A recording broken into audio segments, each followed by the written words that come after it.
More important than studying fiqh, hadith, seerah, and other Islamic sciences is studying your aqeedah, your creed as a Muslim.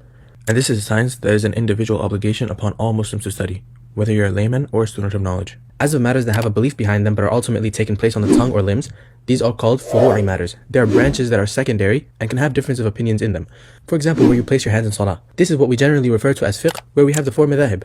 As for matters that are solely affirmed and held as beliefs in the heart, this is what is referred to as aqeedah, coming from the root word aqeedah, which means to tie firmly. So thus we understand that aqeedah is the firm belief that one's heart is strongly attached to and which is settled and fixed in the heart without any wavering or doubt approaching it. And they generally revolve around the 6 pillars of Iman: belief in Allah subhanahu wa ta'ala, the angels, the books, the prophets, the last day, and the qadr. And people tend to undermine aqeedah and simply take them to be beliefs. And to them what matters more is just the actions. But we must understand that Aqeedah is also called Deen, the foundations of the religion. And from that we understand that without a sound and pure Aqeedah, the actions that end up being manifested on the limbs can also be corrupted, such as the example of a building with an unstable base.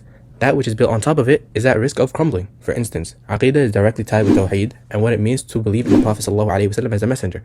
So a faulty understanding of them can either translate in shirk or bid'ah, which ultimately nullify your efforts. We also see that in Aqeedah, opposite to what certain people try to portray it as, there is no such thing as a difference of opinion. وَاعْتَصِمُوا بِحَبْلِ اللَّهِ جَمِيعًا وَلَا تَفَرَّقُوا. Allah subhanahu wa ta'ala says, hold firmly to the rope of Allah subhanahu wa ta'ala and do not be divided. In fiqh, we already know that we are divided. So what we are holding onto the rope of Allah subhanahu wa ta'ala in regards to is aqeedah. So we need to give importance to and call towards the correct aqeedah. A difference in aqeedah is what differs from being from the people of kufr, such as the Christians and the Jews who have their own aqeedah, or the sects of deviation within Islam, such as the Asha'ira or the Maturidiyah, and finally the people who are upon the correct understanding of the Quran and Sunnah, in other words, Ahl-Sunnah wal Jama'ah. Wassalamu